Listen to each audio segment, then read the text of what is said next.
우리가 나아가는 인생길에 생명의 길, 복된 길이 있고 죽음의 길, 사망의 길이 분명히 있습니다.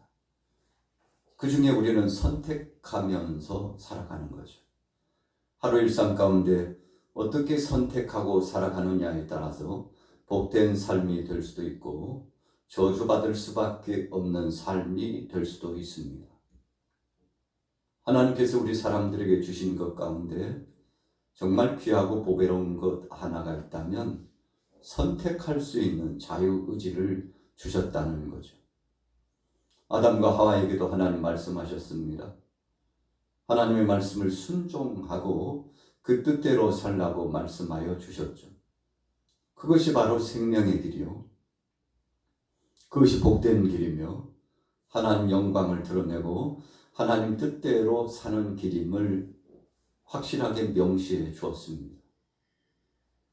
그래서 우리 인생에 가는 길, 이 노정길 가운데서 복된 길로 살아가고자 할 때 우리는 하나님의 말씀을 기억하고 그 말씀에 순응하면서 살아야 복된 길의 출발이죠.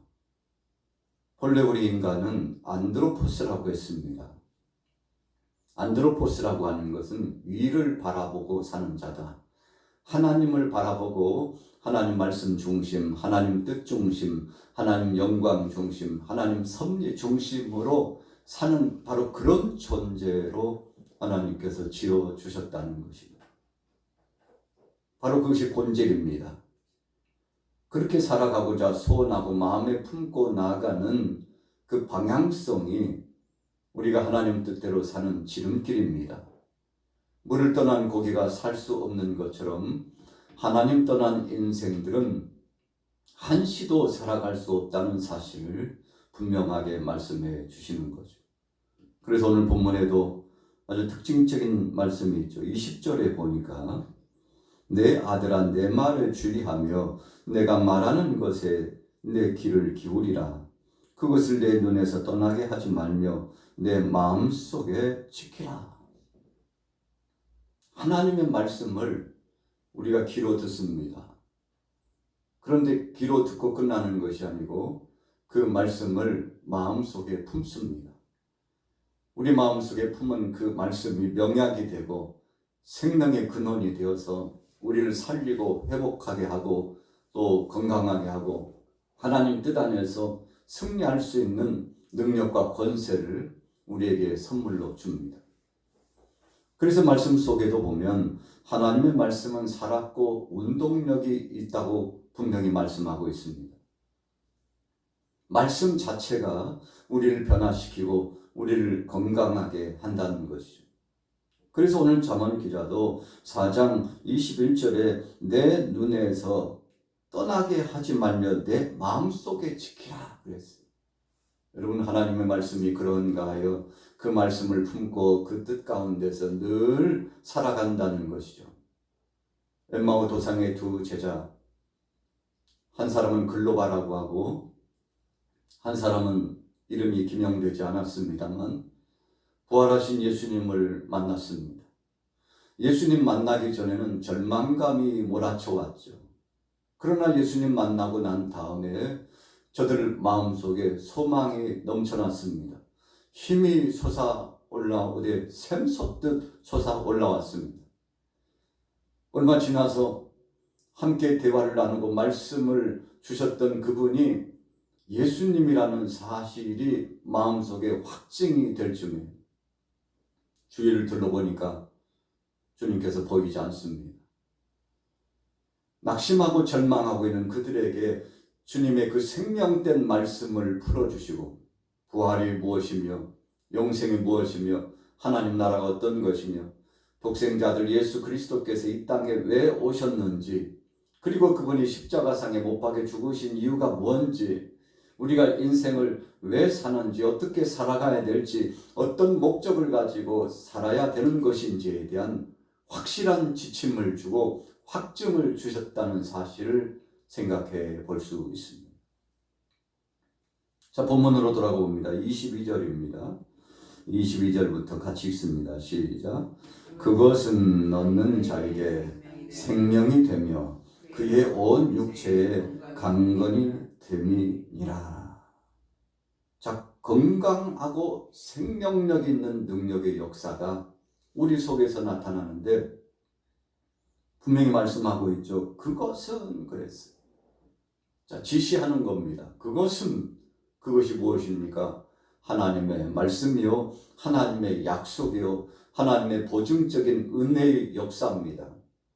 그래서 그것을 마음에 품고 그 뜻대로 살고자 소원하고 그분이 주신 그 사랑과 그 은혜를 감사하면서 살아가는데 그 순간부터 우리 속에 있었던 악한 권세들, 쓴뿌리와 같은 것들은 다 사라지고 하나님 뜻대로 살게 되는 삶의 전환점의 역사가 나타나게 되는 것이죠. 그래서 13절에 모든 지킬 만한 것 중에 더욱 내 마음을 지키라. 생명의 근원이 이에서 남이니라 말씀해 주었습니다.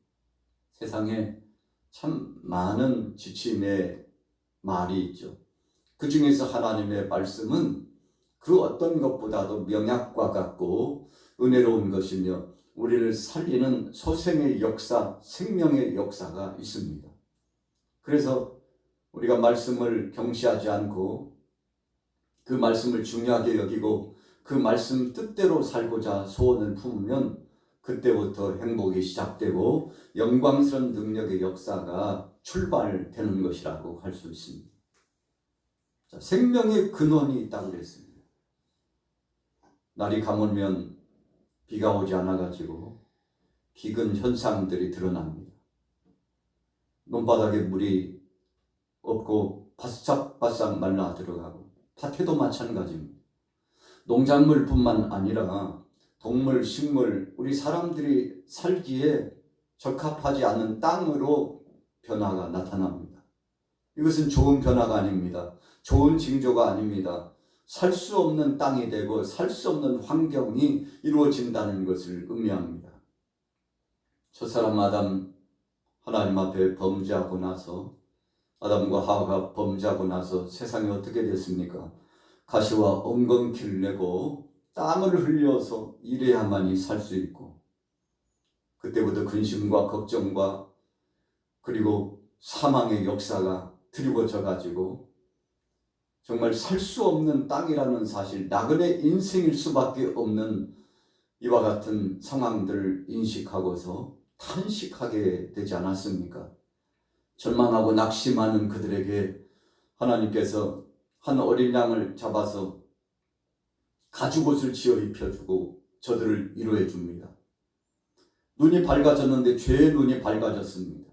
하나님을 기쁘시게 하고 하나님 앞에 영광 돌리는 것이 아니라 하나님의 마음을 아프게 하고 그리고는 우리 인생들의 삶도 그때부터 불행이 시작되고 그 모든 삶이 핍절하고 고통스러운 삶으로 전락해 버리게 되었죠.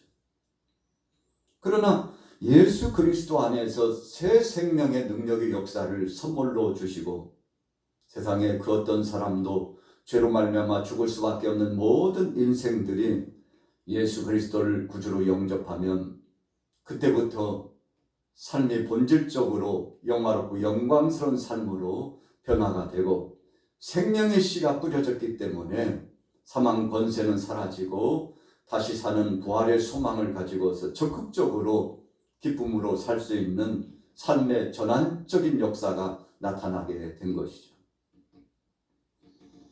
자, 24절 보겠습니다. 구부러진 말을 내 입에서 버리며 삐뚤어진 말을 내 입술에서 멀리하라. 내 눈은 바라보며 내 눈꺼풀은 내 앞을 곱게 살펴. 여러분, 생명의 씨가 우리 속에, 이 마음 속에 들어가면 삶이 달라지죠. 말도 달라집니다. 생각하는 이 생각의 범위도 달라지고 삶의 목적조차도 달라집니다. 그래서 우리 속에 뭐가 들어왔느냐에 따라서 달라집니다. 아브라함이 하나님의 말씀을 받고 나서는 그가 기쁨이 솟아올랐습니다. 그리고 하나님의 말씀에 순종하고 갈 바를 알지 못했지만 믿음으로 나아갔습니다. 하루가 지나고 1년이 지나고 10년이 지나고 20년이 지나가도 한 번도 하나님 말씀에 불순종하지 않고 믿음으로 나아갔습니다. 그랬더니 하나님께서 저에게 복을 주시고 마침내 25년이 되니까 생명의 씨, 자자손손 하나님을 경외하고 하나님 앞에 영광 돌리며 복을 누릴 수 있는 약속의 씨를 아브라함의 가정에 허락하여 주셨는데 그가 바로 이삭 아닙니까? 기쁠 수밖에 없어요. 즐거울 수밖에 없습니다. 감격스러울 수밖에 없습니다. 하나님께서 약속하신 대로 주셨기 때문이죠.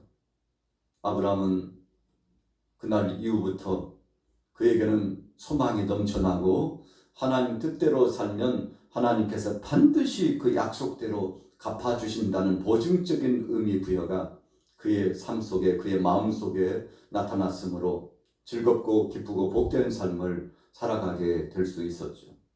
자, 믿음 때문입니다. 하나님을 앙망하는 믿음입니다. 인내심을 갖고 기다리는 믿음입니다. 하나님이 주신 능력으로 산다는 정체성이 그 속에 회복되었기 때문에 그와 같은 삶을 살 수 있게 된 것이죠. 자, 보세요.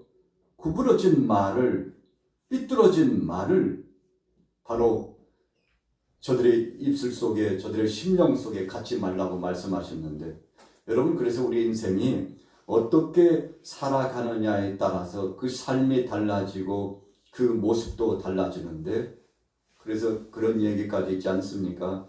사람이 마음먹기에 달려있다. 그래서 어떤 마음을 갖고 어떤 믿음을 가지고 살아가느냐에 따라서 그 삶이 달라지는데, 오늘 잠언서 말씀도 분명히 그렇게 말씀을 해주고 계시죠. 구부러진 말을 내 입에서 버리며 삐뚤어진 말을 내 입술에서 멀리하라. 내 눈은 바로 보며 내 눈꺼풀은 내 앞을 곧게 살펴 내 발이 행할 길을 평탄하게 하며 내 모든 길을 든든히 하라. 여러분, 참 감사한 것이죠. 하나님께서 지시하시고 지침을 주시고 말씀을 주셨다는 것은 너무나 행복한 것입니다. 그래서 하나님께서 우리에게 주신 선물 가운데 정말 귀한 선물 한 가지를 정하라고 하면 이 땅에 하나님의 생명의 말씀을 주신 것이라고 볼 수 있습니다.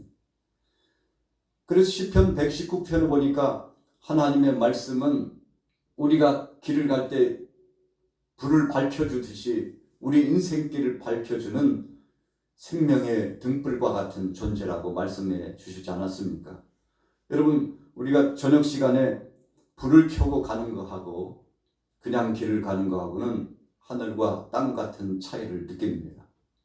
하나님의 말씀이 지침을 주고 지시를 해주고 생각나게 해주고 우리 속에 소망이 넘치게 해주고 이런 말씀이 임하니까 생각도 삶도 그 방향도 목적도 결과도 달라지게 되었다는 거죠. 자, 잠언 4장 26절부터 읽고 마칩니다. 26절 시작. 내 발이 행할 길을 평탄하게 하며 내 모든 길을 든든히 하라.